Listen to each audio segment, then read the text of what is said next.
So, welcome to Seeking Heaven, the Near-Death Experience and Other Phenomena. I'm your host, Tamara Caulder Richardson. I'm a 6-time near-death experiencer, an afterlife speaker, as well as an evidential psychic medium.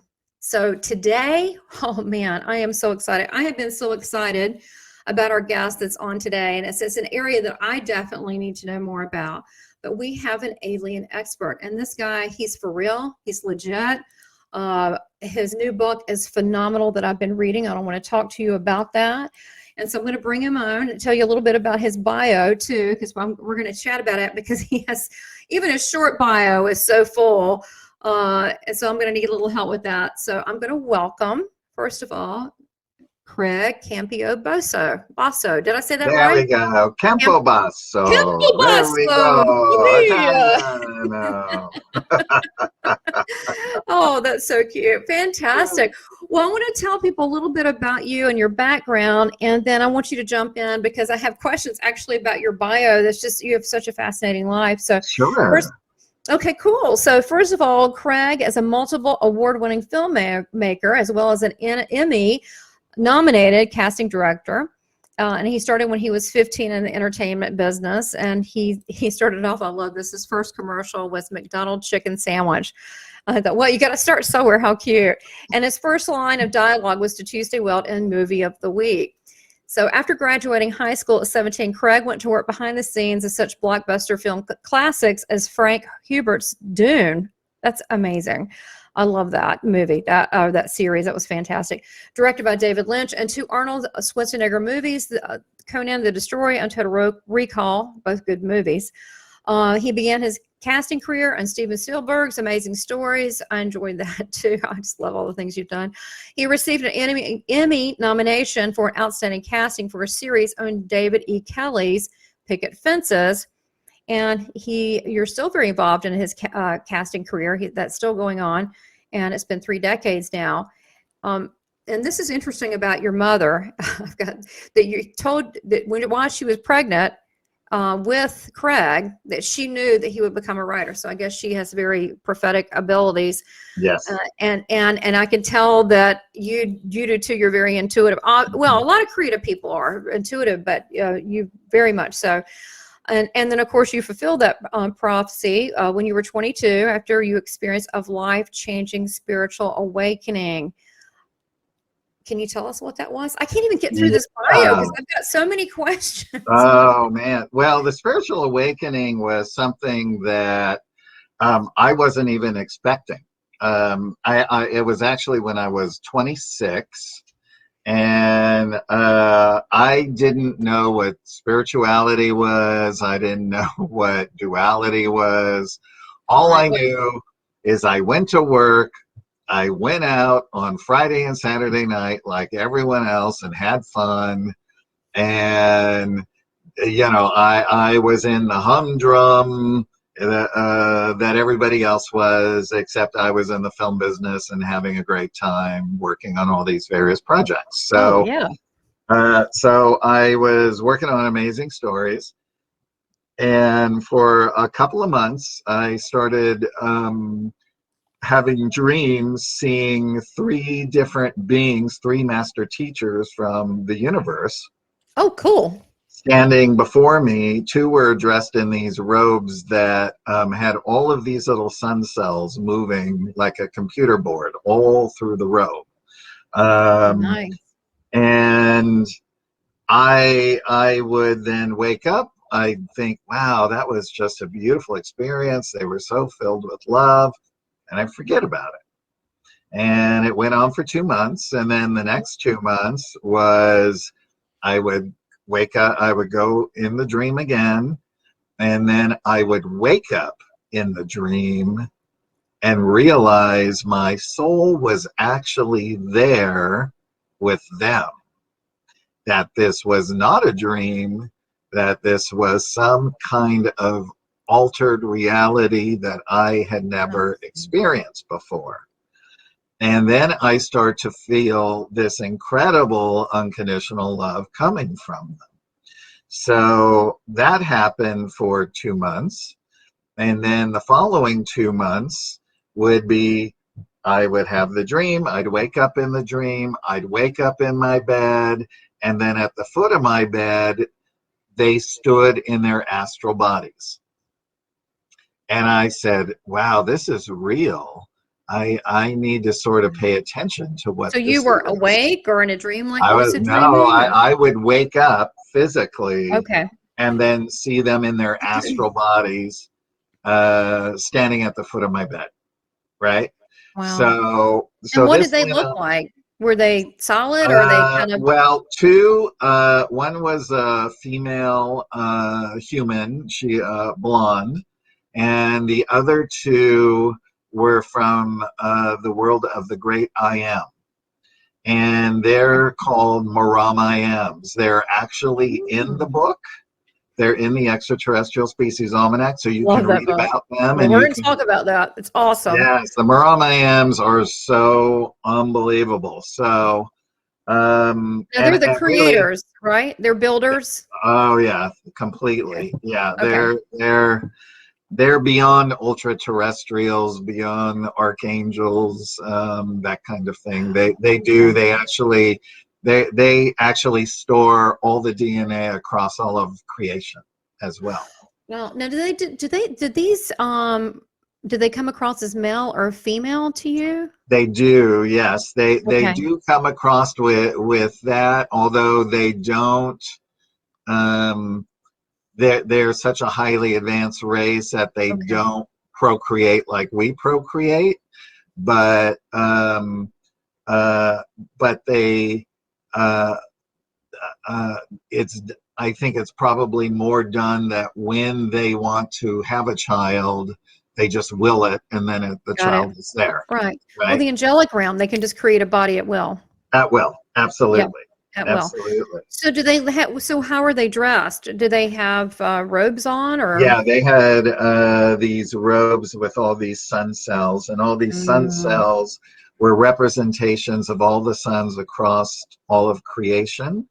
And these sun cells provide them with information. So if they wanted to go to a specific system in a specific super universe and to a local universe and to a certain solar system, they could think that by going to that sun, and that sun would move through their cell and come up through the collar in the back and just provide them with the instant information wow. that they were looking for.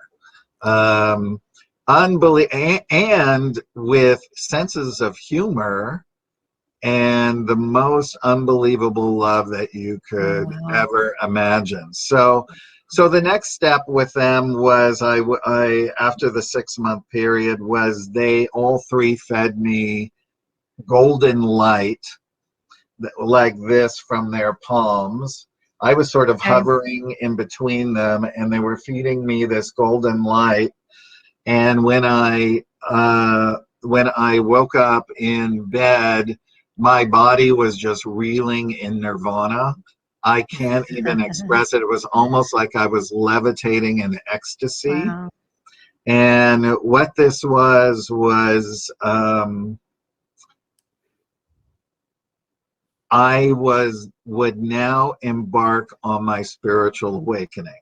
And this awakening meant that I now saw the beauty behind everything created. So when I would see a person, I could read their soul history and I would start to sob, Oh, uncontrollably sob.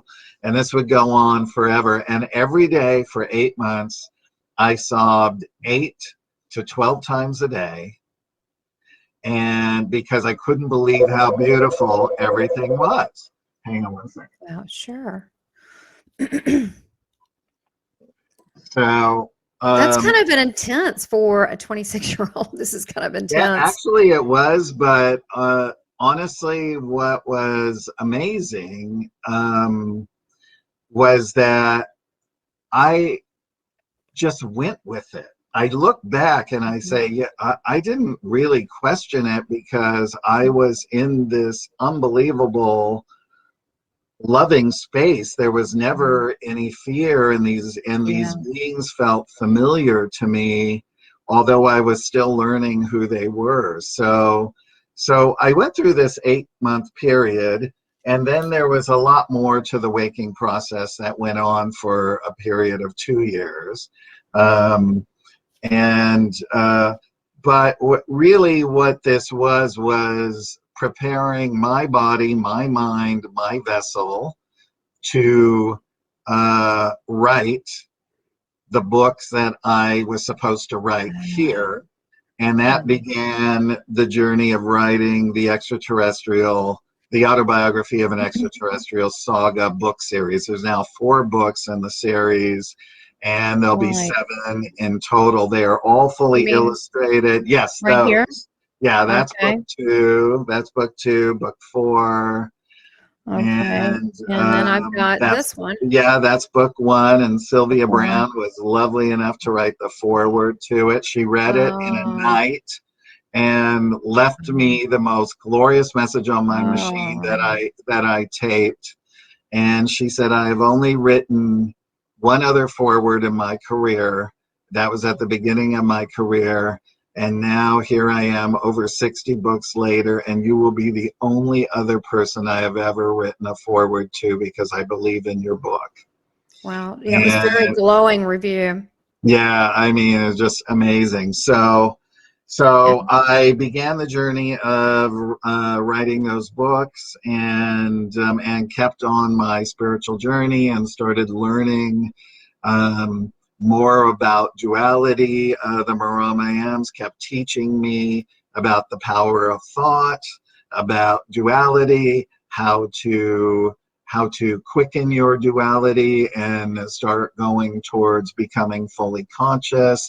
What is a fully conscious being? How do they respond and react to things as opposed to dualistic people, and so on. So this is how that journey came about as well. And there's a lot more to it, but if people are interested in the story, book two, all of the entire waking process is actually is in book 2, right? Yes. Yeah, but you'll definitely that's all in there. Yeah, people will definitely want to start with book 1. Yes, for sure. And that is and that's that book, right? I Am Tehran, and that's at autobiography of an ET.com. And if people want to get all 4 books, they're in hardcover and softcover. They can just click one button on the right-hand side to get all books, or on the homepage too. They can order books separately. And of course I autograph them and sign them, personalize them for everybody.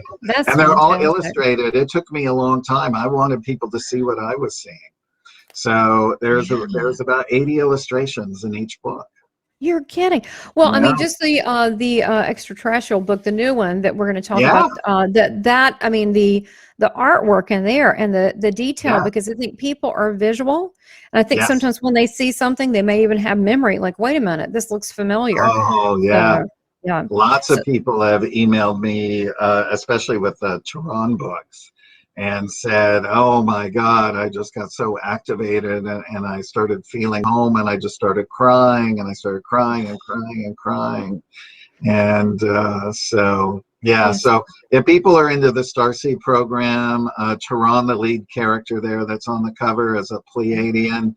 He is in charge of the Starseed program out of the University of Melchizedek in the Mira system. So he trains all starseeds that are coming into Earth, and he also trains the mighty messengers who come in with a global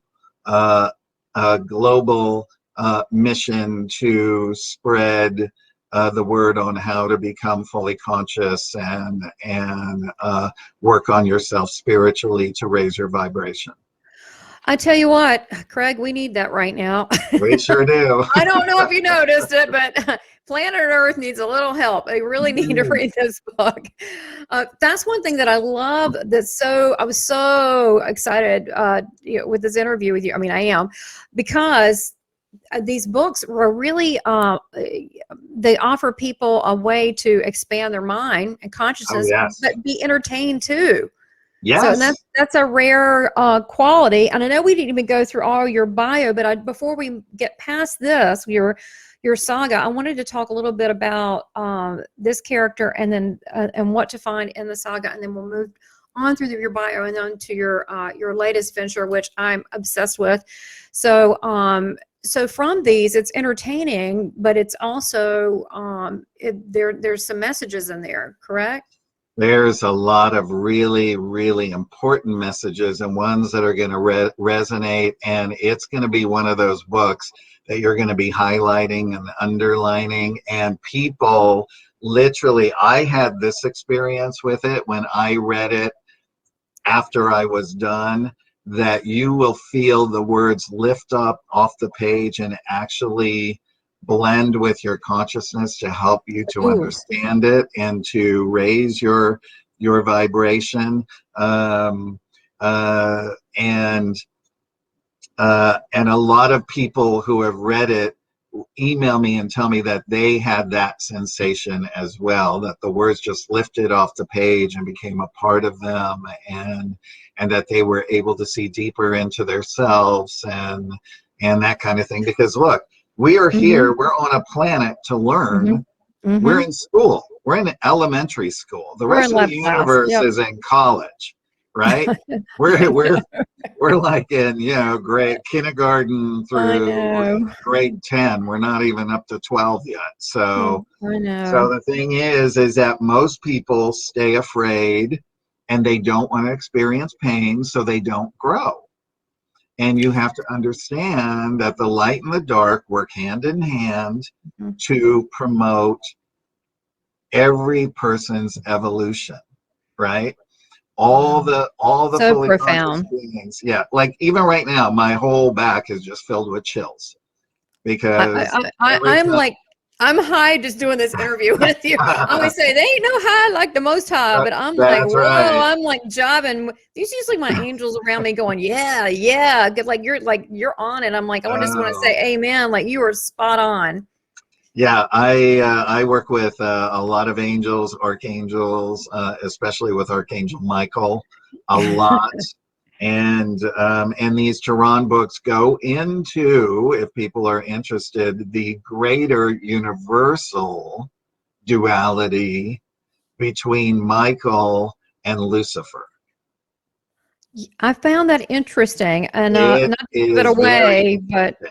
Yeah, and it it's tell us a little bit about that, and yeah, because I was fascinated how well, that. I'll tell you, my experience when I'm writing this book is that all of them would come in, and they would sit their soul in my body. And I would like in the beginning years of writing, my body would ring with chills because their vibration was so high. I would just sit there and go, oh my God, oh my I God. know, And good it would stuff. take 15 minutes just to acclimate. And then I would start writing. I didn't know what channeling was, so I basically was channeling Oh them. my God. And Oh my God. I am so jiving with you right now. I totally yeah, get it.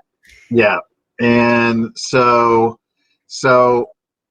when the time came that they presented Lucifer, I Mhm. was sitting at my desk and they said, we are going to bring you an energy and we don't want you to be afraid of it, but it needs to be talked about. And they brought the energy shell, right? Not like what everyone would envision.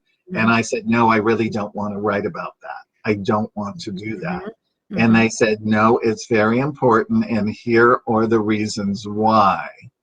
Because everyone on earth looks at this person in one linear way, and this was a real person, and we have to break this man down to who he was before, during, and after, and what Wow. was the end game. So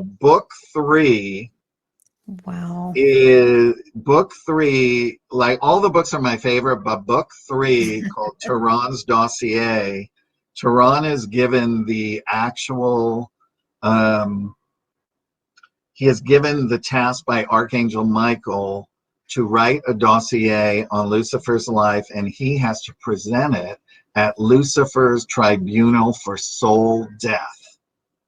He is on trial after being imprisoned on a prison planet for over 200,000 years. He's refused to speak to anyone about any type of redemption, but he talks to Tehran for some reason, and I won't give that away. Yeah. Yeah. And Tehran has to then formulate a dossier of who he thinks he was.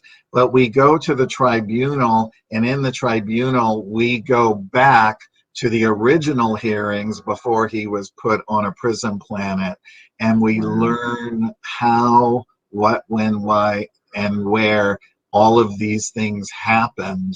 And it is the most mind-blowing story. I can't even Okay. tell I'm you. sold.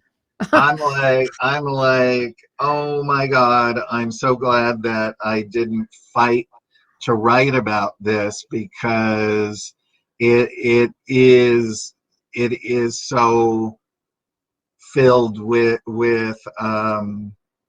redemption. It's filled with all types of things. And I think people will get it on a thing, because what they wanted to do is break it down to show this person was human, Yes. right? Even though he was immortal, he was still a human immortal, but to not fear this person. Like everyone has fear of that name and fear of that. There is nothing to fear because it's over.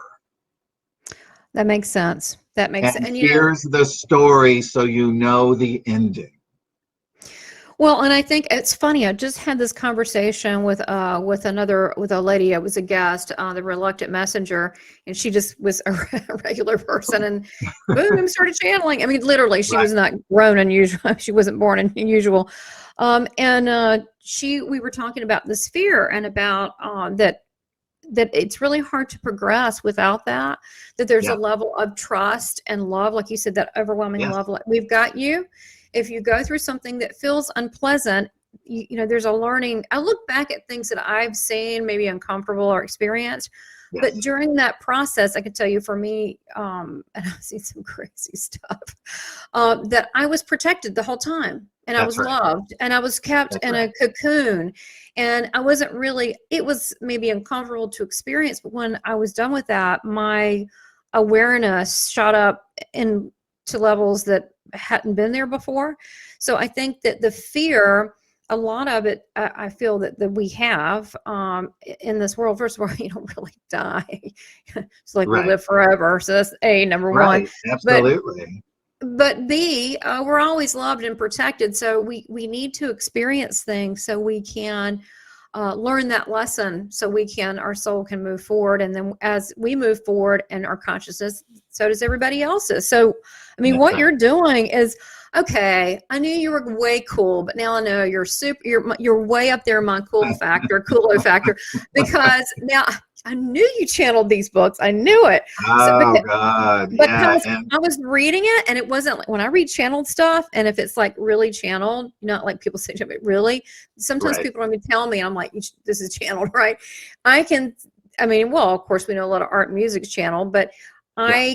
I can, like you were talking about, the words that come to life. I was told that Right. in my NDEs, that be careful of your words, that your words have energy. And so, so really, not only just reading it, but those words can manifest into a dimensional structure that could be healing or could be beyond worldly educational. It doesn't have to That's be just right. words. And that's what you're saying. They come That's alive. right. They do. They come alive, and it really is. Everyone gets to go on this journey, because what's interesting about the book is everyone, in a sense, is the lead character of Tehran. because everyone goes on his journey, and I'll tell you why. He is born into a fully conscious universe, and every 200,000 souls born, that one soul is born dualistic. And he is born dualistic. And so he has a learning disability. He has learning disabilities because he's dualistic. He has anger issues as a young man.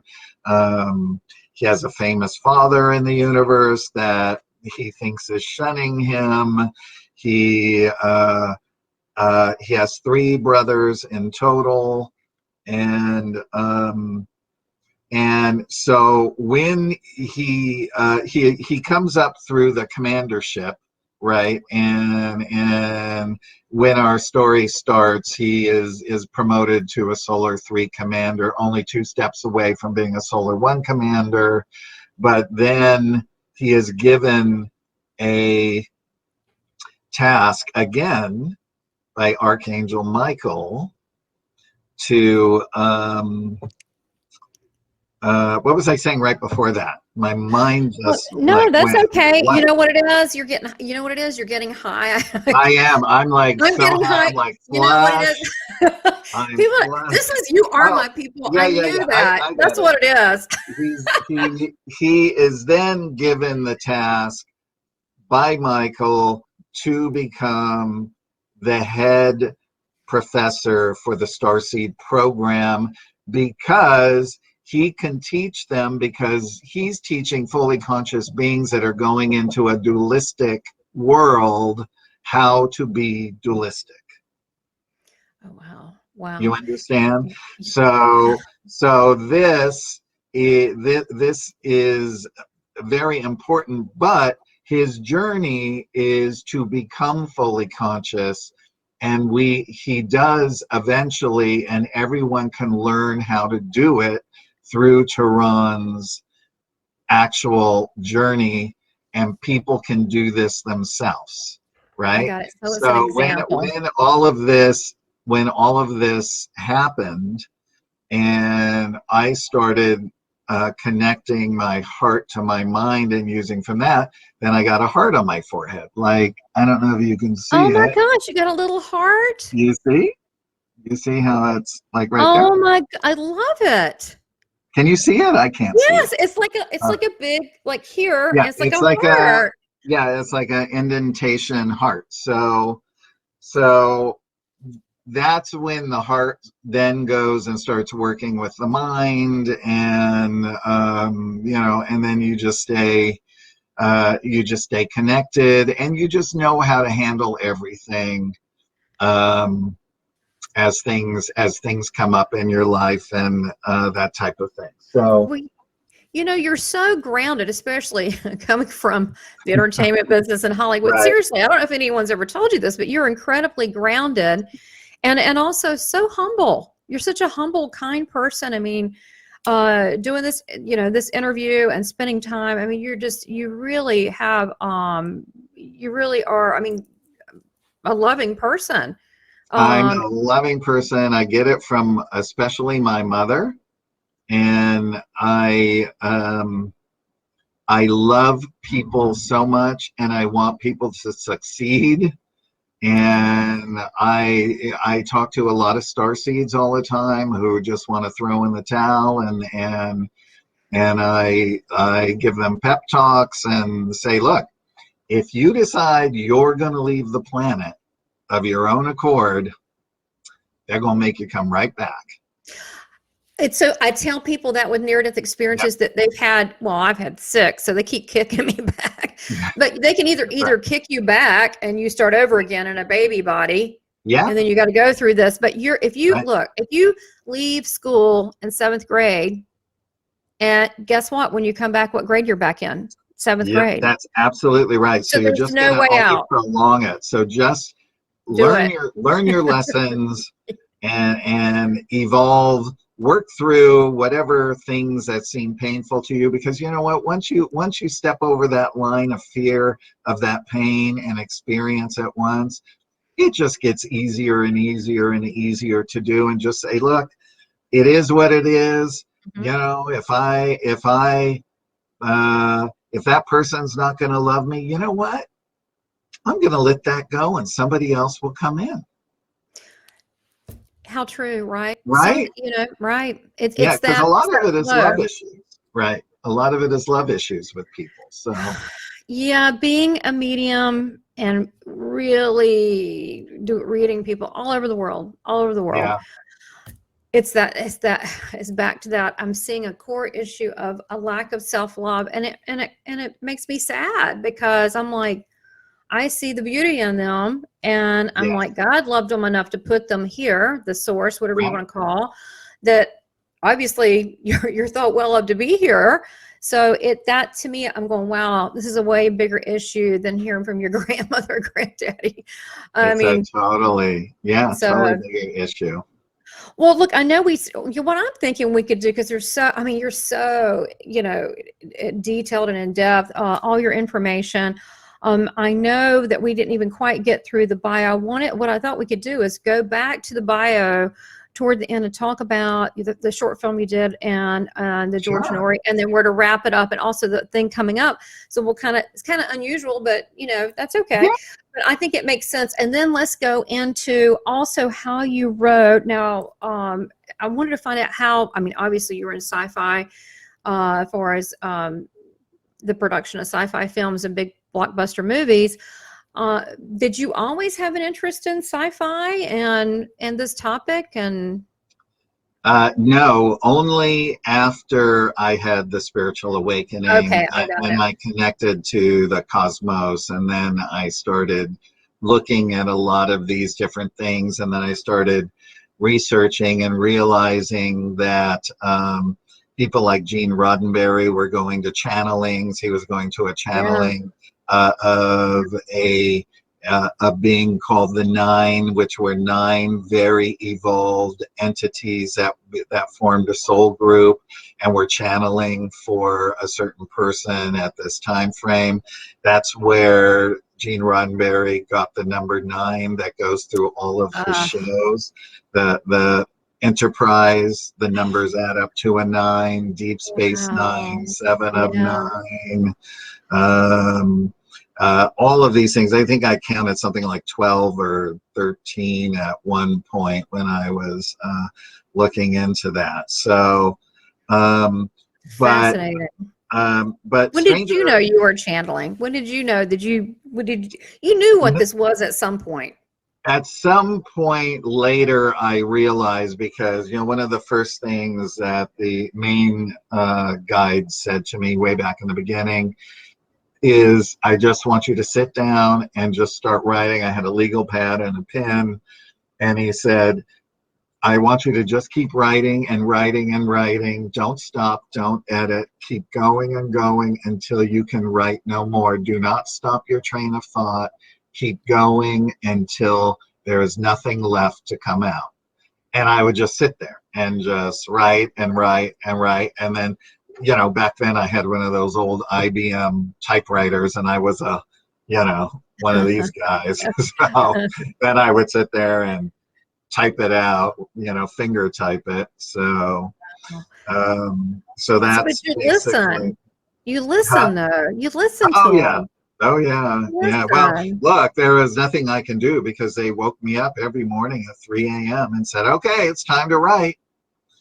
Every morning, and they Uh, still have me on that schedule. Now they get me up really? between 1 and 2, 1 and 2, to write, because I am writing a new book now, and so they say it's better for channeling at that hour because all the brain waves are asleep, and that Mm. it's easier for my Uh, concentration. I don't have other things like phones ringing or I uh, would agree.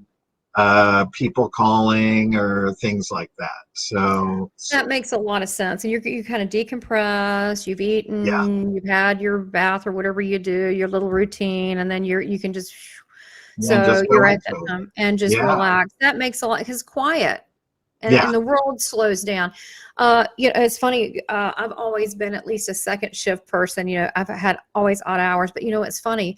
I've always missed 4 hours.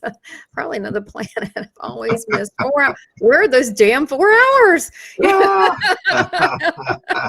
And it's funny because I'm like, yeah, I'm just like, and I'm like, okay, and so I'll have to adapt because I always feel like that, but definitely feel like that.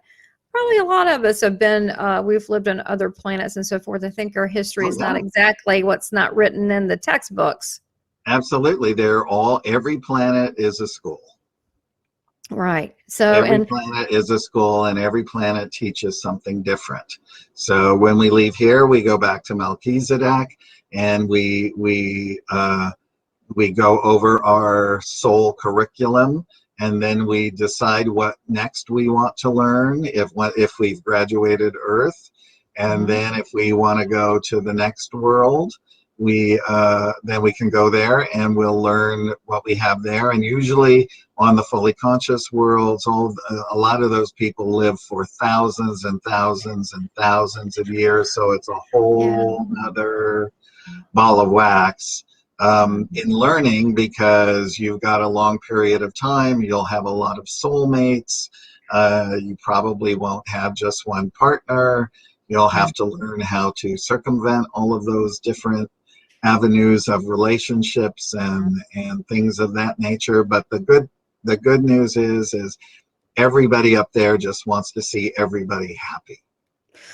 Well, that's sort of like the people that come through on the other side. I've had a grandmother come through, or it was the husbands of the grandmother. There were like 6 of them. They all got along. They were like, yeah, she gave us all to-do list. They were like all happy hanging out. People go, how can that be? It's a different thing. It's a different mindset. It's not this duality world. They're back in source. They're back in the astral world. So we have here the physical world, the astral world, and then the celestial world. So the celestial world is what we're really talking about right now. Yes, we're definitely talking about the celestial worlds, and there's different levels in the celestial world as well, which is defined a lot in your book. So maybe we should jump right into this new book. Now, so the book was released in January, wasn't it? Right, January 1st, and it's so good, guys. You got to get this. I know the publisher came up with that book cover, and when I first saw it, I went, "Oh my God!" But then I was looking, and I said, "Oh well, she's actually benevolent."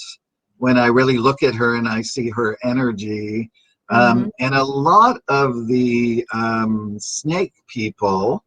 Or the serpent people were all known by a lot of races on Earth throughout time as being benevolent and teachers to Earth, to humans on Earth. Like, for instance, the Hopi they called them the Shetty, and they called them their snake brothers. Right? In India, snakes are revered. Yes. Like very much revered. Right. So they're used in the Kundalini, the snake, the cobra, and also Egyptian. I just had Egypt's expert on Ruth Schilling, and she was talking about how the significance in the hieroglyphics and the sacredness of snakes. So, when we look at it in Western culture and Christianity, it's evil, but in other cultures, it was sacred. It's not, I mean, it just depends on what people do. Like before Hitler, the swastika that they call it was actually a beautiful sign, and then they took it and degraded it. And other occults and things like that have taken beautiful symbols and then degraded it and integrated it into their cultures. So that's a very good point. This book, this is so the extraterrestrial species almanac. Say it 5 times really fast. I mean, the Extraterrestrial Species Almanac. That's the ultimate guide to greys, reptilians, hybrids, and Nordics. But there's so much more in there. I mean, this blew my mind. And so I guess the next question, I'm just want to leave this cover up a while, and we're going to say it again at the end. But if people are interested, don't go to Amazon. Okay, go to Autobiography of an ET /other-books, because you can get an autographed copy for the same price. So, you know, Yes. if you can go through, Craig will do this, and he said he enjoys doing it, and he's happy to do that for the fans. So, and we'll have that below, so you don't need to worry about that. It'll be Okay, down good. below. Yeah. Yeah, it'll And be down below. But yeah, I'm just saying, don't do that. Go, you'll get a special copy for yourself.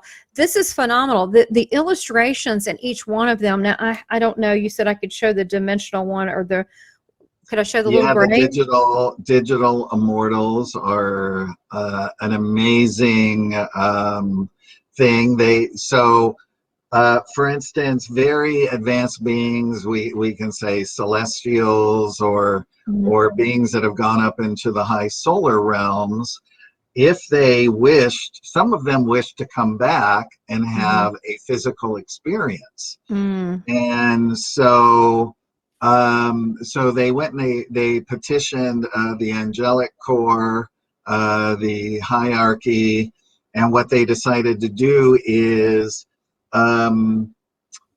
they have soul vector suits, as they call them, for visiting dignitaries, for other beings that are traveling that can't travel in their body to a certain realm if it's high vibratory. So what they do is then they transfer their soul into a soul vector suit, and then they're able to do this. So digital Immortals, but it's like a timestamp thing. So if you were going somewhere for 2 weeks, that soul vector suit is only good You for got to 2 be weeks. kidding. It's got an expiration. Right, it's That got is an funny. expiration date. Yeah. So, Oh, but with digital okay. Immortals, there we go. I was like, yeah. Oh yeah. Well, I just With wanted people to see we're done with that now. digital Immortals, that bodysuit is made for permanence. So because they are soul advanced, their mind is actually connected to the Akashic records, and they can move through the records in a moment's time. They Now, can go. who They is this can get again? This is which one? digital Oh, they Immortals. can. Okay, I did not realize that they could go through the Akashic records that Yes, quickly. their minds are Okay. connected to it. They can navigate quicker than any human mind. They can do things in a split second if something were to happen on a voyage, that type of thing. So I believe they created, it was either 100 or 1,000. I have to look with something of that number. And let's see how many. I can And find it. so you said some want to be human. Why? Just to experience that? They just wanted to come back and experience being in a body again, and Okay. and to help. Primarily, a lot of people want to help. So anyway, so what they did is then they took these digital Immortals and then they put them each on a lot of the motherships that are around the universe, because they could be of great benefit to the crews, right? Kind of like Data was. Kind of like Data was, but in a different way. In a different way. In a different way. Like an upgraded Data. With Yeah. with okay, An with not upgraded Data, exactly. An upgraded Data. so I don't know where you want to start. One thing I did notice in the book, 82 species. It's very, guys, it's so detailed. I mean, it's so detailed. And I was telling Craig when I was reading through this, I'm going, oh, this is just made up. Where did it? And then I just start reading it in my soul, like, no, this is all real. This is so real. Yeah. And most people, go ahead. I chose 82 species. There's way more than 82 species, believe me. But I had to pick and choose because I had to make the book under 300 pages with the artwork. And I chose the number 82 because Paul Hellyer, who is the former Canadian Minister of Defense, who is very outspoken and has talked about all of the extraterrestrials visiting Earth from his knowledge. One of the last interviews he gave, he said that he knew of 82 races visiting Earth. So I said, I'm gonna honor Paul Hellyer. I'm gonna use that number. and so I had to then, you know, put a bunch of the other races aside. But the good news is the book is going into its third reprinting It's in fantastic. April. I mean, it's amazing. It's doing so well.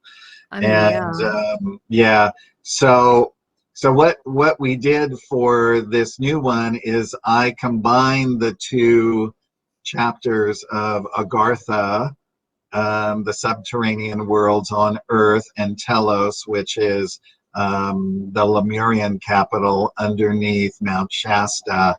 I I was combined asking you about those. that. Yeah. I added a lot more information that I couldn't use at the time, and then added a new race of it's called the Sacred Builder race, and these are celestials that also build and look over worlds. And so the Sacred Builders basically set the groundwork in the celestial realm, where the angelics then set it into the firmament in the universe, and then the galactarian alignment of space peoples and planets therefore then do it into the actual world. So we're getting it from these three different realms here. Now, let's talk about Agartha, because people love to hear about Agartha. That's in the And Earth, right? Don't they live it in the is. Earth? It's in the earth. So Yeah. there are many capitals. There is,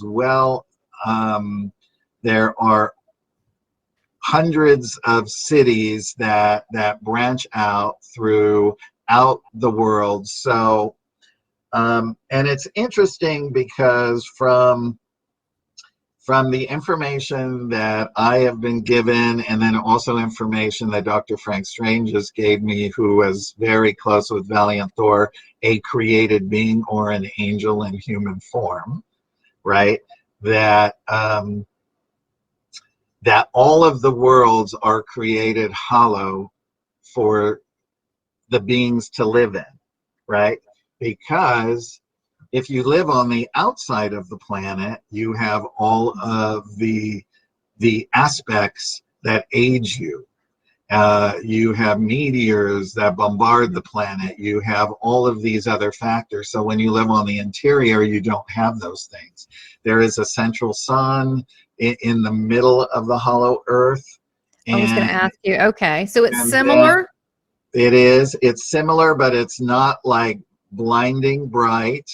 And then at night, when wherever the world is, if it's going into dusk and into night, then the cloud cover comes in. It's just programmed that way, and it covers it, and then you just Okay. see this Similar.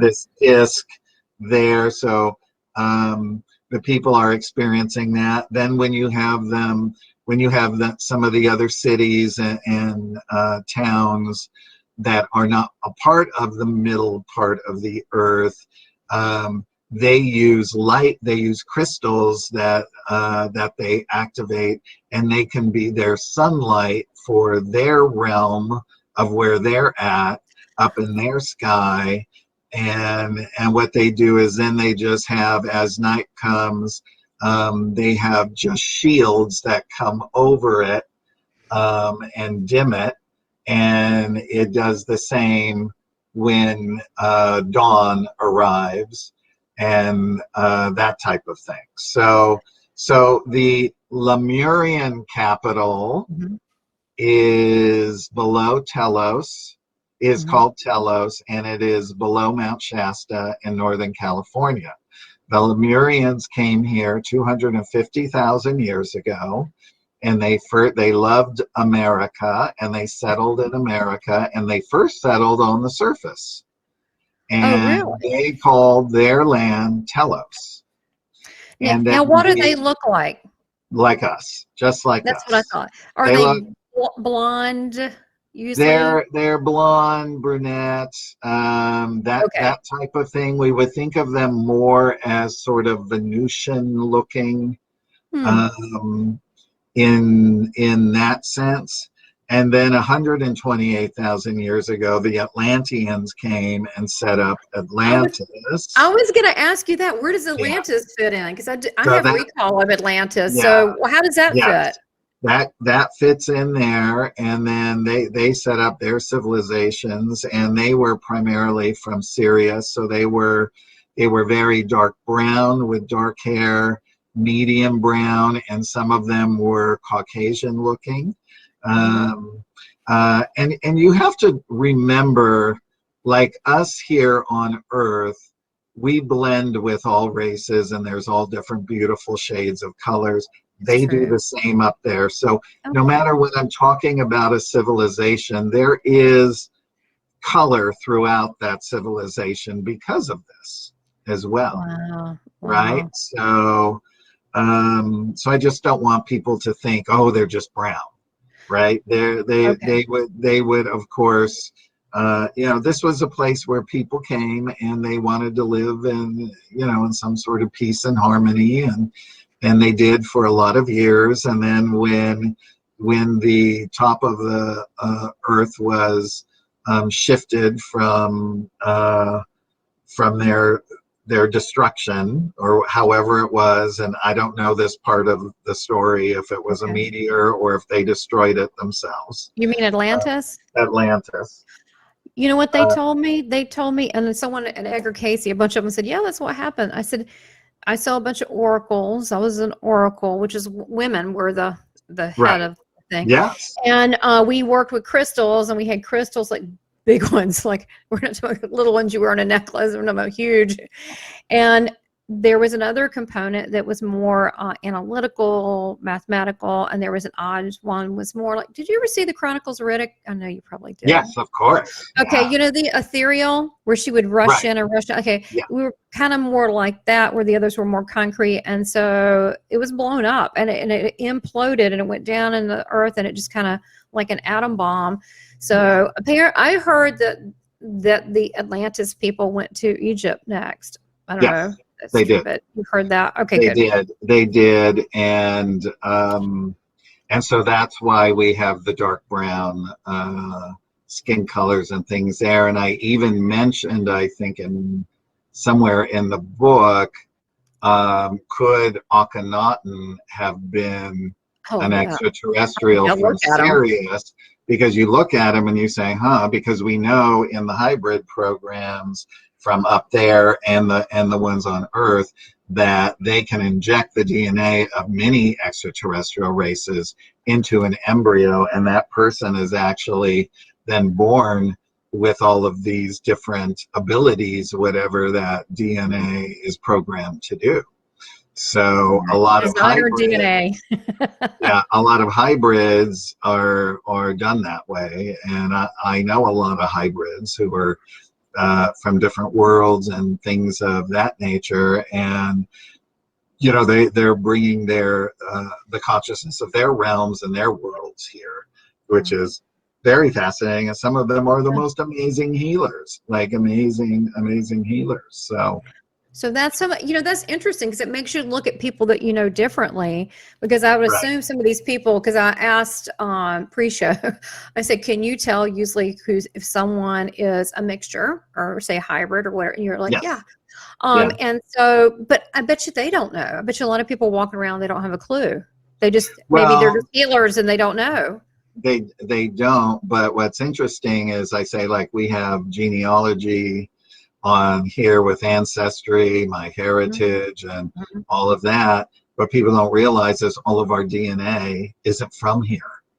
We're all not from here.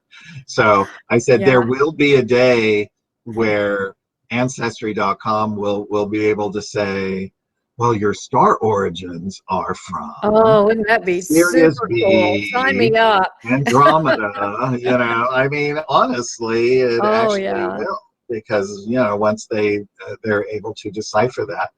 But the Atlantean capital is under the Mato Grosso. It's called Okay. Poseid for Okay. Poseidon in Brazil.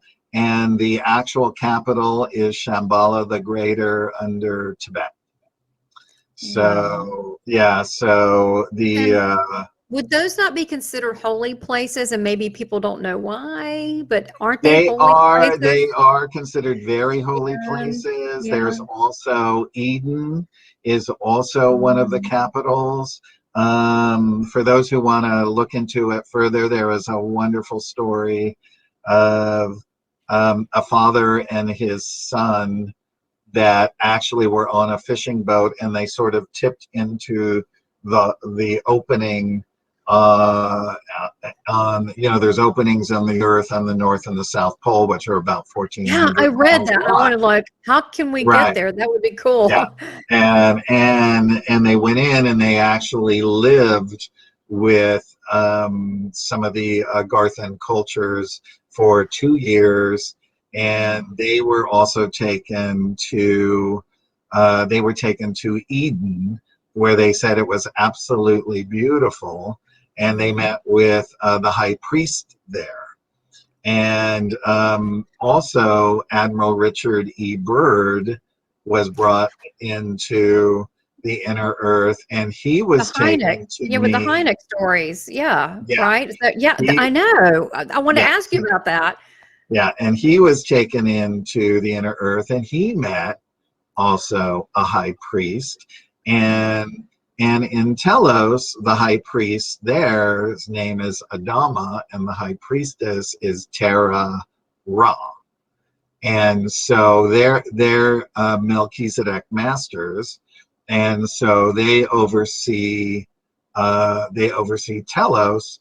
But a lot of these other high priests and all the other thing, they oversee their cities and teach their students. So they're teaching them the high vibratory lessons of because a lot of these people have already ascended in these cultures, although there are some unascended beings. So those beings are working towards their ascension, and ascension basically means you're moving out of this dimension into the next, but you're also then going to become fully conscious.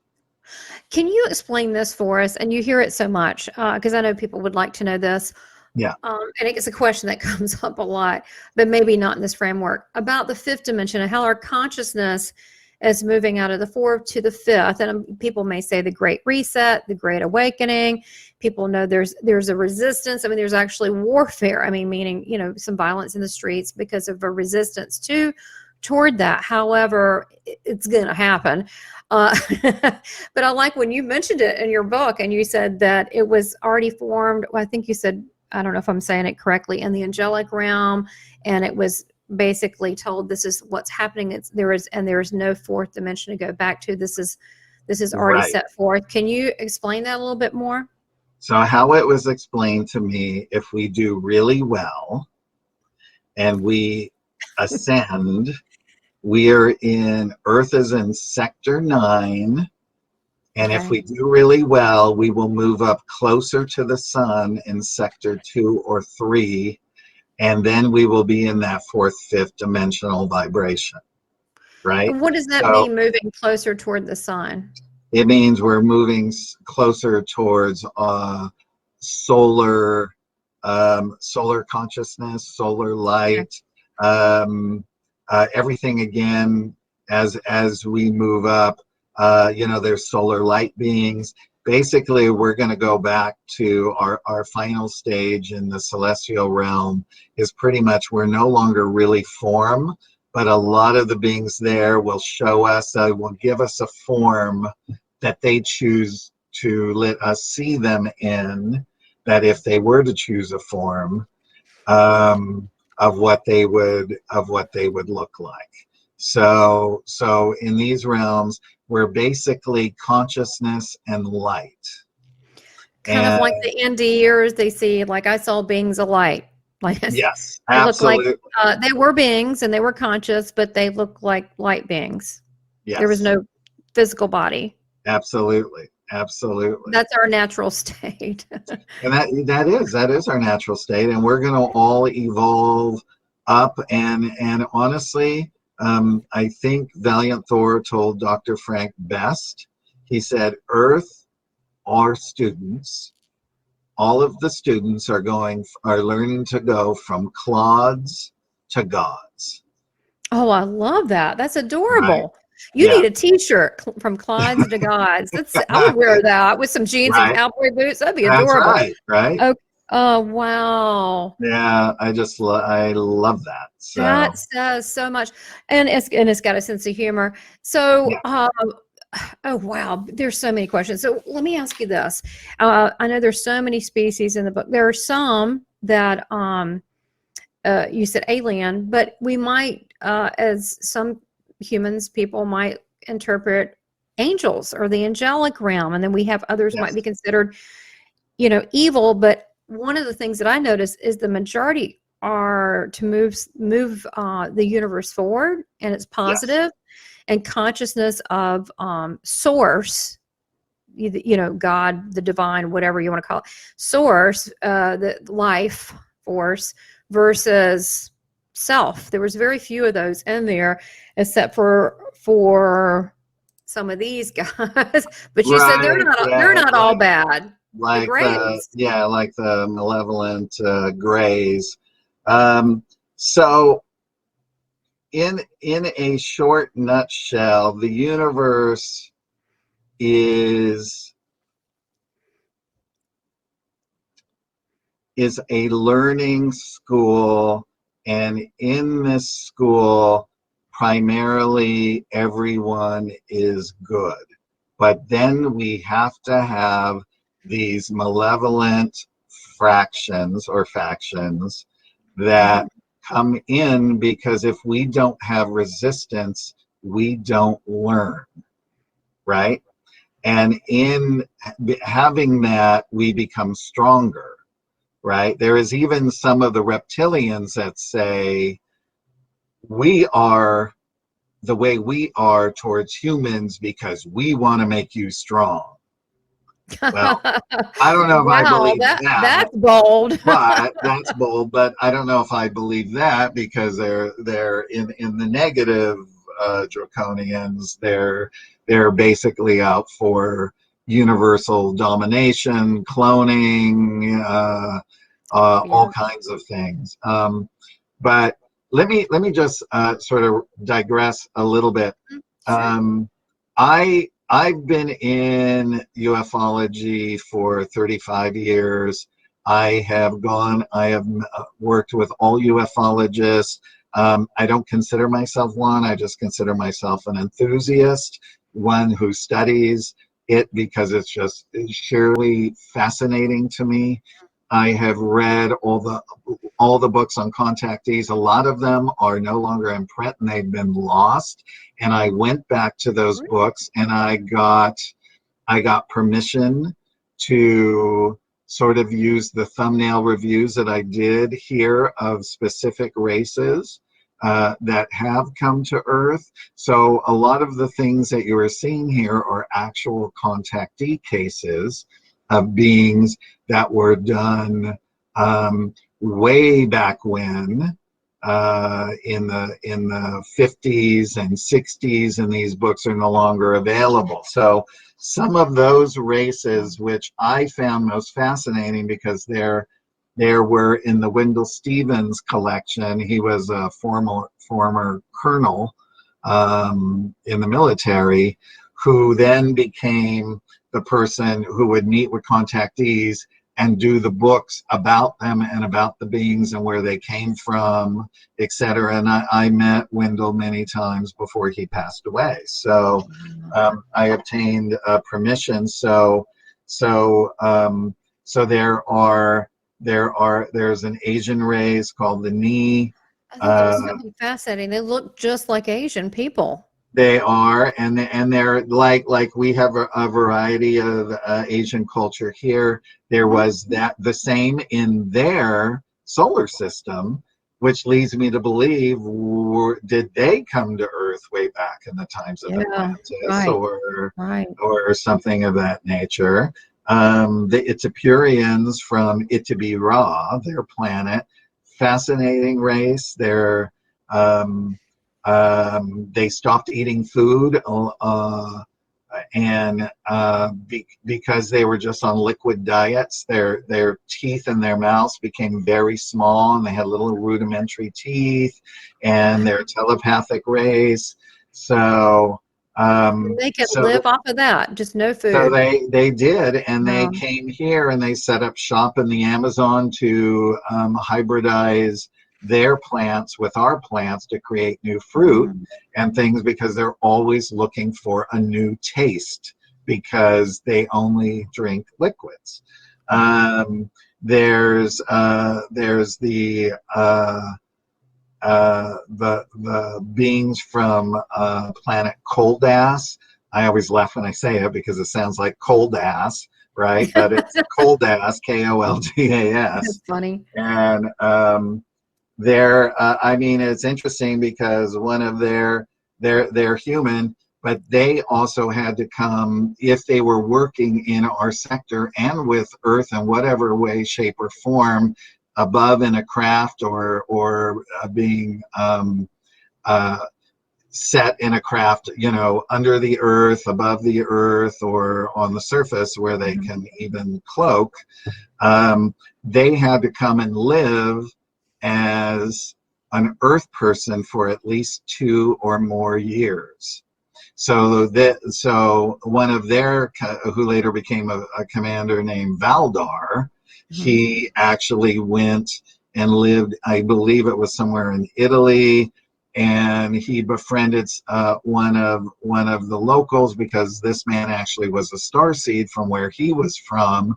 So this person was very open to who he was, and that's how this contact case came Oh. about. So, by the way, the Agarthans do that as well. Oh, they Uh, find their yes, relatives basically here. they find star seeds that are from where they're from in their world, who have come and incarnated here. Oh, that's what, that's interesting because, people talk about aliens and visiting. I'm like, they could just be your relatives. You don't know. You have I no mean, idea. You I have mean, literally no idea.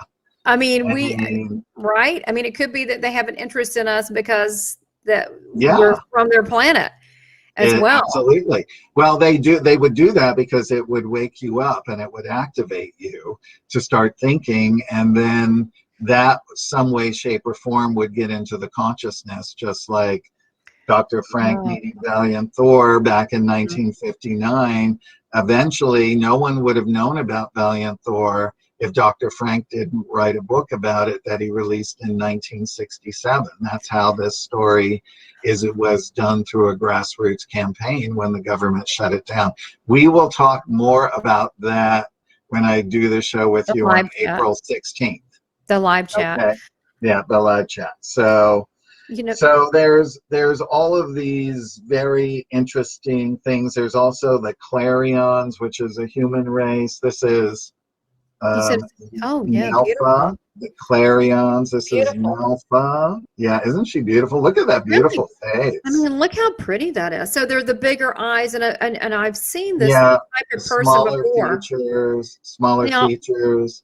So she's a clarion being, and she deals with astrobiology and chronoastronomy, which basically means working between the dimensions and the calculations of going from one to the next.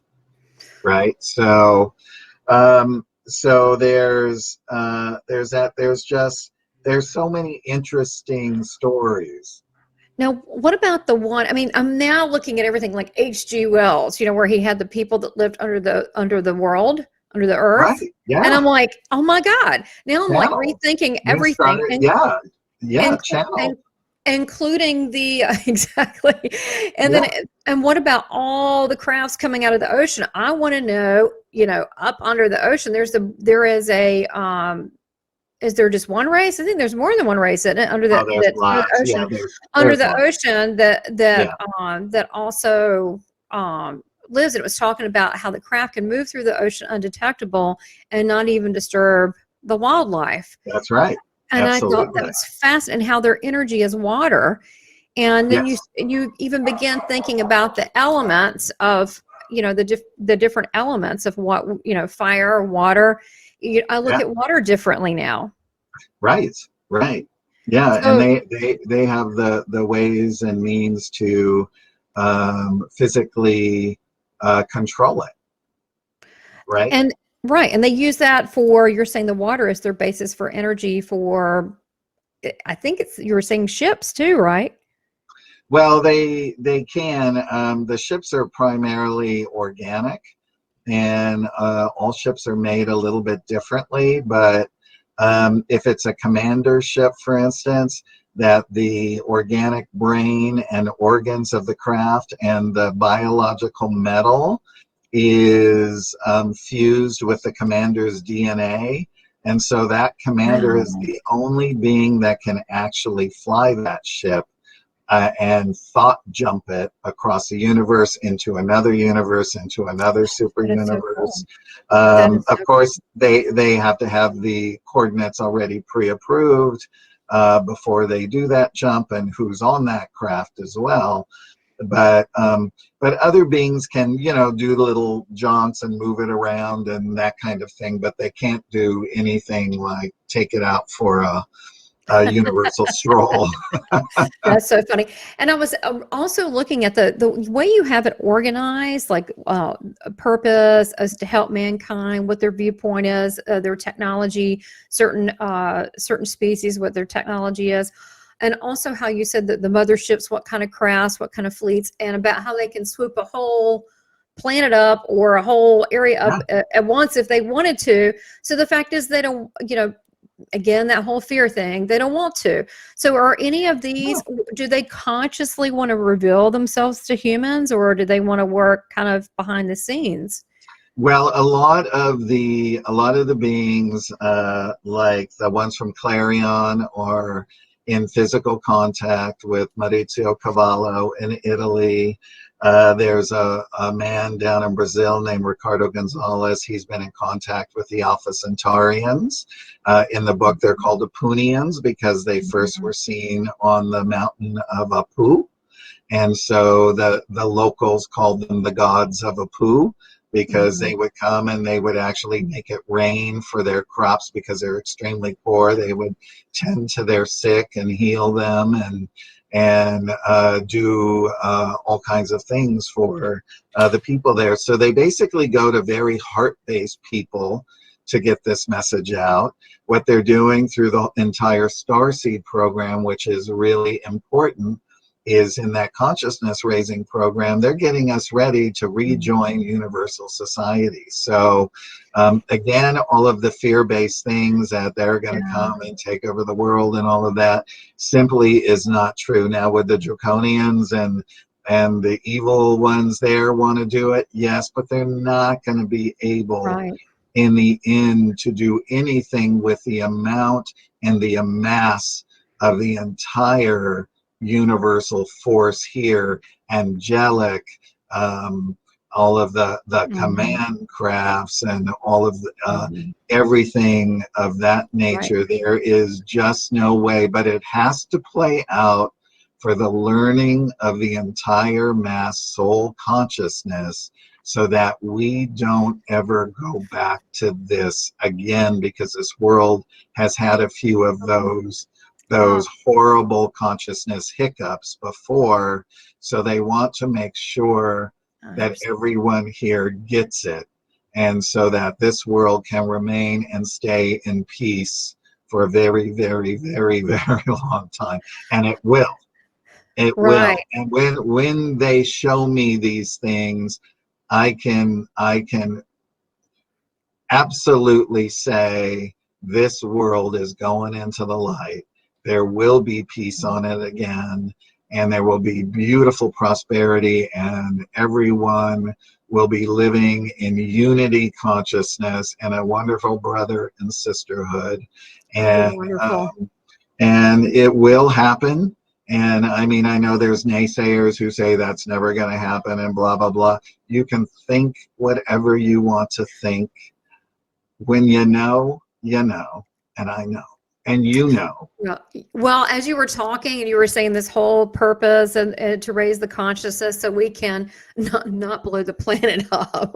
Right. So that would be like a total reset. We don't want that kind of reset. So, Yeah. and there are very much so loving beings, if you want to, you know, whether they're angelic beings, different species, advanced species that are interested in our welfare, because and against unification, they're also affected by that.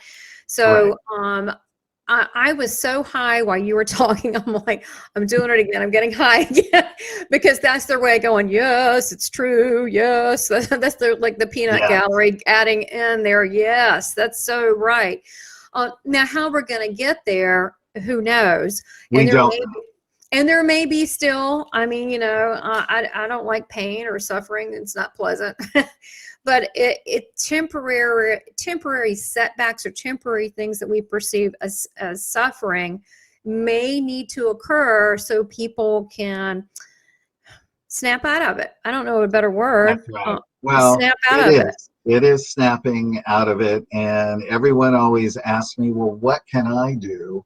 Mm-hmm. And I say, absolutely meditate every day, surround the earth with love.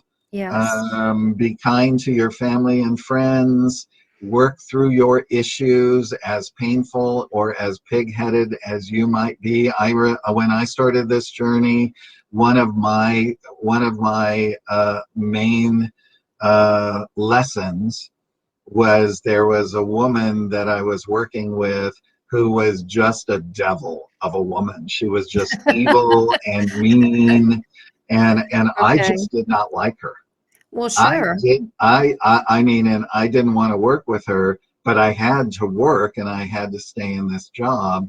So my spiritual teacher at the time said, well, I'd like you to meditate and I'd like you to place her in gold light, which is God light. And I would like you to then talk from your soul to her soul and tell her what some of the issues are.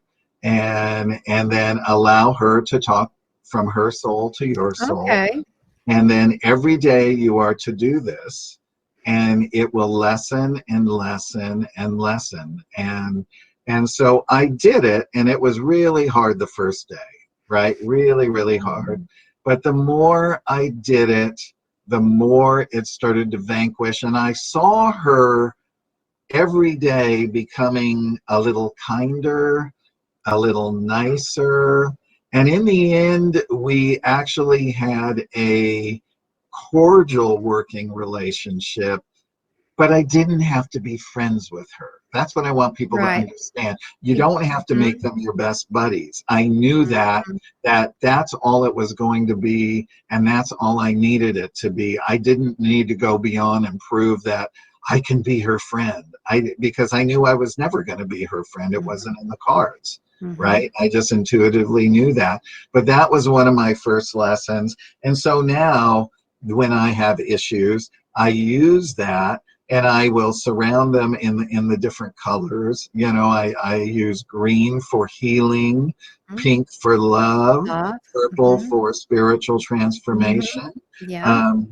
Also, people who are doing this work also need to protect themselves from bombardments of other energies. And so I always say to use all of the colors around you. You can start with white light, pink light, purple light, green light, pink light, silver light for Mother God, gold light for Father God.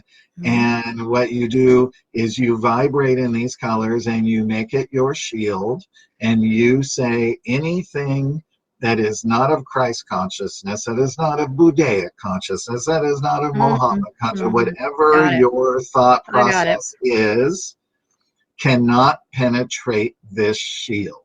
That's beautiful. Right? And therefore, you do that and reinforce it on a daily basis, and you will live in perfect, wonderful harmony. This is so beautiful that you mentioned this, because there are things that I think that healers do or spiritual people do that they don't always tell people. Yeah. You know, I know a lot of NDers talk about the white light. Honestly, it was gold to me. It was gold. Right, right. It was Yeah. gold. I mean, you Yes. know, now That's it a could be protector. a really white gold, you know, it's like bright Right. gold, but it was Yeah. kind of gold with little, it looks like specks because they were energy. I can't explain it. There was That's right. energy moving around. I always say little Little, star specks. Yeah, yeah, little star yeah. specks. Glitter. It's Mhm. glitter, which is why I really Glitter. like glitter a Exactly. lot. I Cosmic love it. glitter. Cosmic glitter. Oh my God. That's my name. That sounds like a stripper name though. Cosmic glitter. I love it.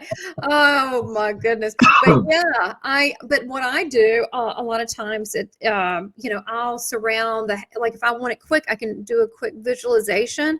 Like before I go to sleep, I'll start with my room and I'll visualize me and my husband and my dogs.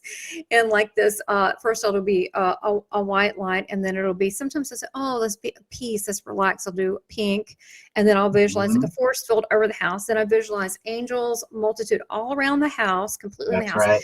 Then I imagine Michael going through really quick, like a blue light through every part of the house, cleansing it. I don't even know Yes. what. I'm not saying the house is yucky, just whatever could be energy wise, could be thought energy, just remove it.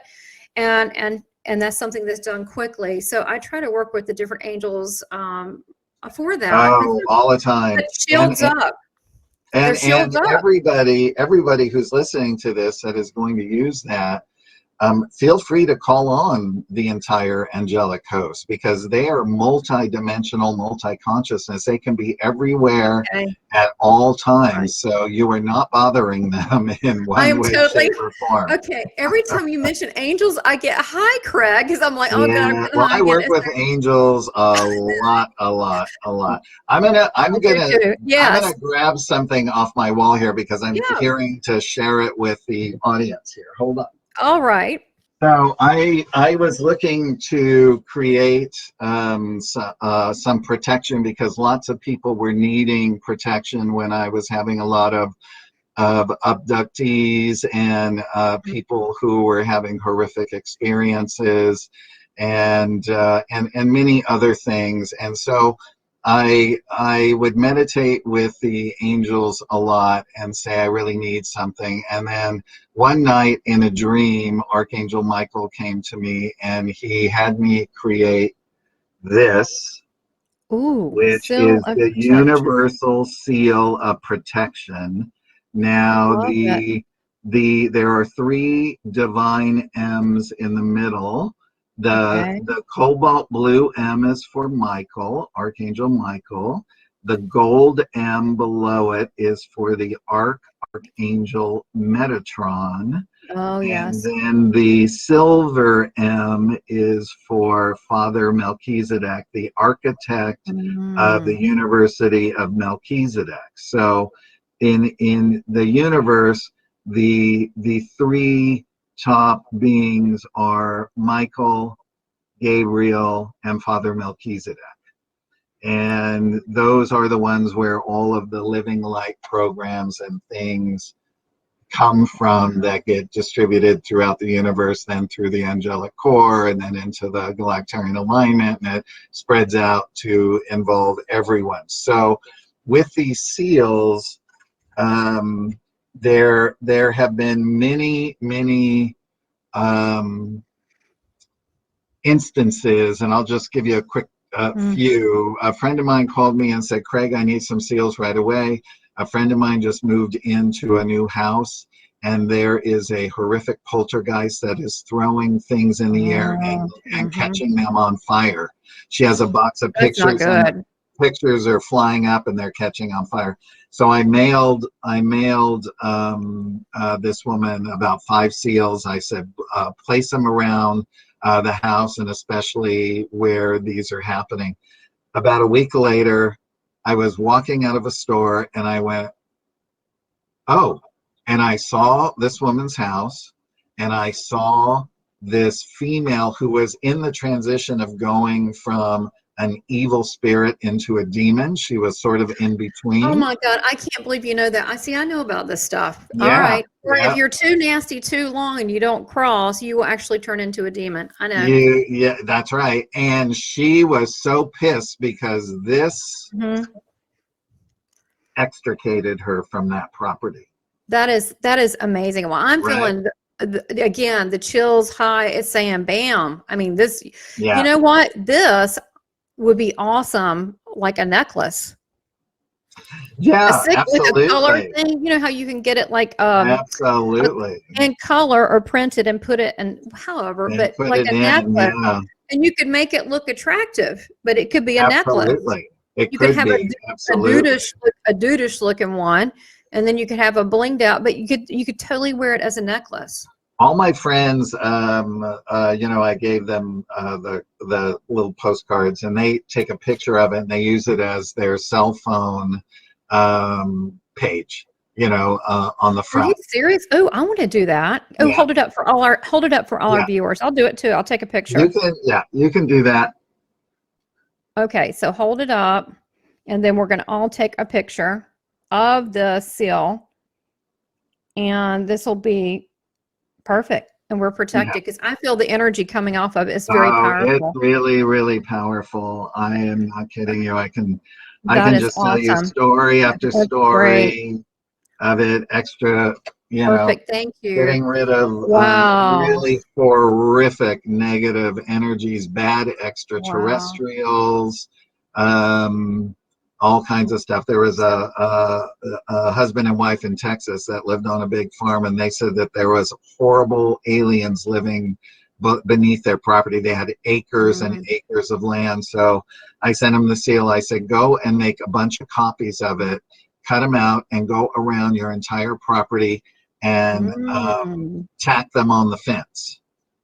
Oh my And because gosh. they said Yeah. once it went dark, they would not leave their house. They would not walk on the property. Terrible. Mm-hmm. And they said that it totally, they said they didn't leave because their base is down there, Mm-hmm. but the energy totally subsided and they felt protected. Wow. Wow. Well, So it's basic. You know what you've got this heart on your head. So do you think they just stamped you with this thing?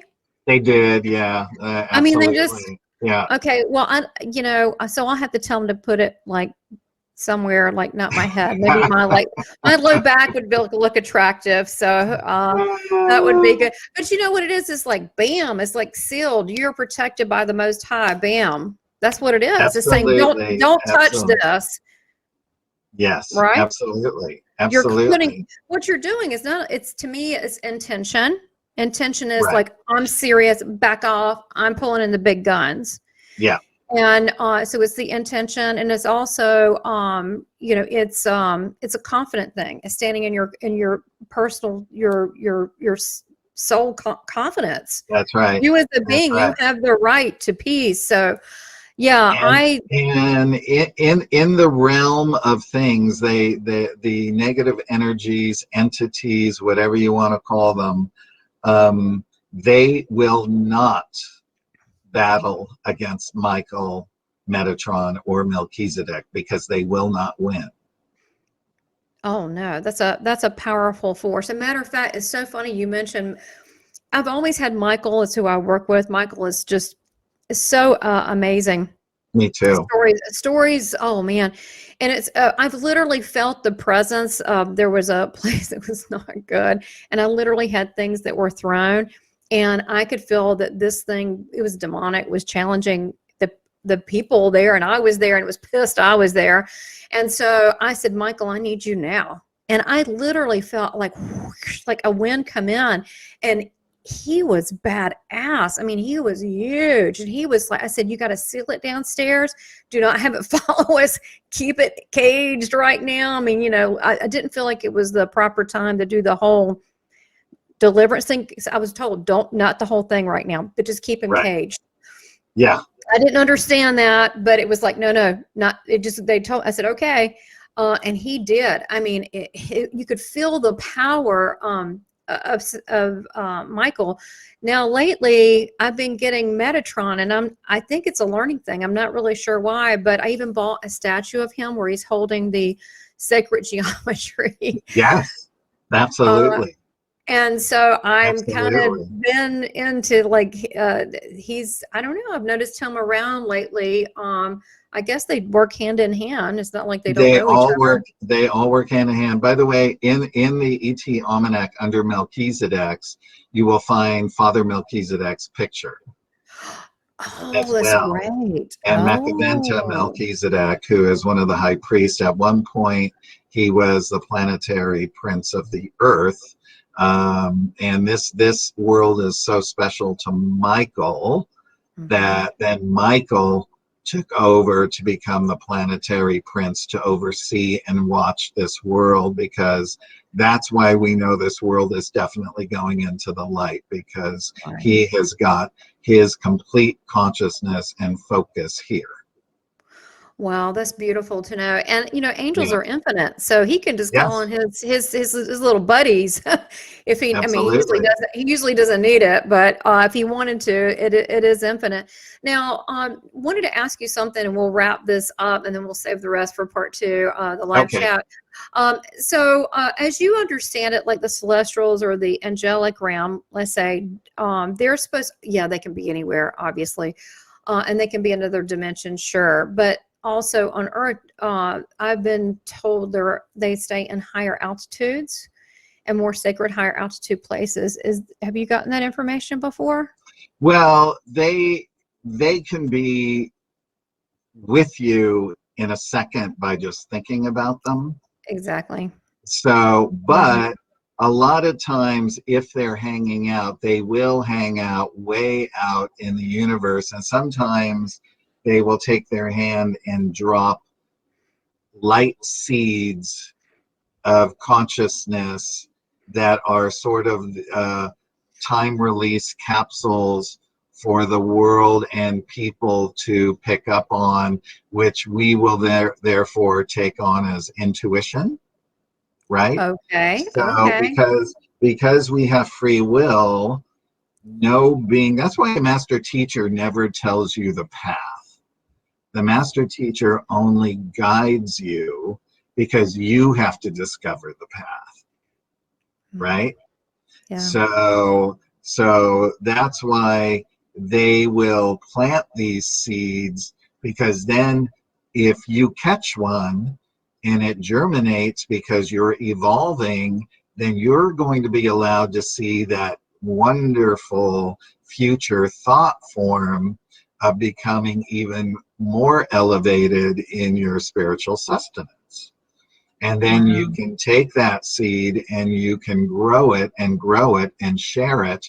And therefore then that consciousness will spread out even more. So they are, even the clarions call the celestials, they call them celestial weavers of fate, right? Okay. Because it's sort of a beautiful thing. And all of the very advanced races, the Pleiadians, the Clarions, the Andromedans, Octurans, Syrians, all of these high vibratory races all believe and know that we are all one and the same, for the very simple reason that the very first primordial atom carries the entire DNA Mm, chain code for all of creation, and therefore we are all a part of it.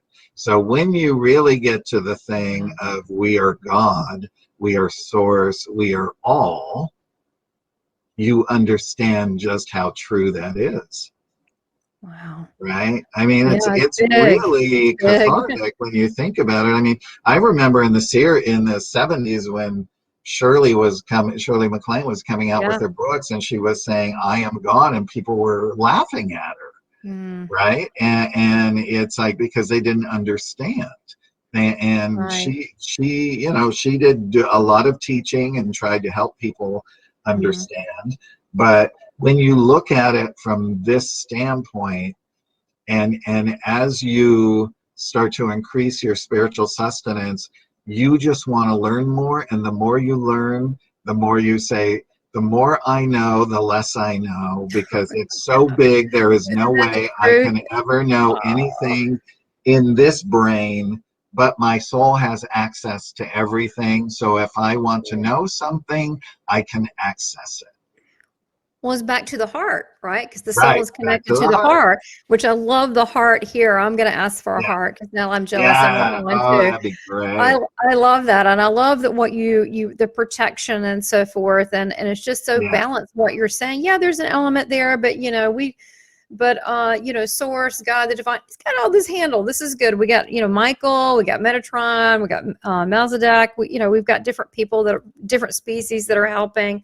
yes. So we just need to do our part and I think that if people could just be open to maybe there's another way, maybe that it's not really always about fear, maybe it's about experiencing this world and this life. And, as I was told, be the love you were created to be. But if we really truly are that, that's not easy. And to remember everything is a simple truth. Would you rather learn through pain or through joy? It's your choice. That's right. And I told him I don't like pain, so I'd rather be happy about it and turn that frown upside down. That's But right. That's but right. some people they that's a choice. Just like the lady Yes. that was a person that became an evil spirit because they had a bad Yeah. attitude, and then they Right. went against universal laws, and then they got, to the situation now where now there's something else. They had a choice in that. So we have a Yeah. choice how we can experience things That's in right. every part of our life. So I wanted to wrap up about where they can get the book and go from there, as well as Sure. the short film that you worked on. I know like, what bio could properly do you justice? Nothing. I mean, I'm kind of like, I had a feeling like, oh, wow, like you do, talk to people all the time. And I was like, oh, how can I do you justice? You're just so in depth. But Well, about, my life has been dedicated to bringing all this information forth for everyone to understand it, because they brought it to me to understand first, and then and they took years to clear my vessel to get the information through. So I feel very blessed and lucky that I get to do this job, and I absolutely love everything that I'm doing. So wow. people can learn more about Valiant Thor, Dr. Frank Strange's, from the book Stranger at the Mhm. Pentagon. You can watch my short film, Yes. Stranger at the Pentagon, at strangeratthepentagon.com. It's Okay, also good. on Amazon Prime in America and the UK, so Oh, people good. can watch it there. Okay. And I also on the website, under books and DVD. If people want the movie on DVD, they can buy it on DVD with the behind the scenes there, which is nowhere else but on the DVD. Oh, But I good. also have all four of Dr. Frank's books that are no longer published. Stranger at the Pentagon, UFO Conspiracy, Millennium 7, and Outwitting Tomorrow, that Valiant Thor was an advisor on. So those books are there. And That's if you what buy, that was. I couldn't right, understand what they were doing. You get that too? yeah, Wow, the yeah. four. Oh, There's four, yeah. So there's four of those, and then there's posters and Valiant Thor T-shirt that everyone begged me to do. oh yeah. So I put that up there, and if you can either buy them individually, or if you buy all four books, you get a discounted rate, or if you buy all four posters, you get a discounted rate, or if you buy everything, you get a discounted rate. Oh, that's So, wonderful. which is Yeah. great, And and signature, you get the book signed. yeah, and I Your sign books. all the books. I sign all the books, even the Dr. Frank ones, as the filmmaker, Okay. and I'll sign all the posters if people want that as well. And then they can get the autobiography of an extraterrestrial Mhm. saga, four-part book series, at autobiography of anet.com. Mhm. That's on the homepage. If you want to get all four books, on the right-hand side, you can click one button and get them all four in hardcover, or another button, all four in softcover. Or you can buy them individually to the left. And then if you click on other books, you can get the ET Almanac there. I'm going to be putting the cards up on the site too, so Oh, people that's can get them because wonderful. people have been begging me for these. So Wow. I'm going to Those put them up on that page as well. those And would be good on cards, like card stickers. oh, that'd be great. All of my friends have Mm, this on mm. their in their dashboard. They put this on their Ah, dashboard, and I have some friends that drive for a ooh, living, and they said that they had some sketchy characters come towards them that they felt were demon possessed, I because there's a understand. lot of I mean, there's a lot Hmm. of really, I I know. mean, it's really sad I to see know. it, but I know. I hear you. and they I actually took understand. the card and went like this, and they went like this, you know, Oh, and oh, that's literally went good. the other direction. So Wow, that is um, phenomenal. Wow. it is really Oh, phenomenal. I that and So, that what a gift to give people so they don't have to live in fear and right, right. these yucky characters can crawl back to where they came from with this thing. So well this has been so amazing for me, so rewarding. I mean, I'm blown away. I feel so many things that I feel like I'm like, again, everything I've read and looked at, I'm like, they were channeled, boom, boom, boom, boom, boom. I'm like re-looking at my freaking life. Thanks, Craig. Because I'm thinking, oh my God, I have such a different perspective on it.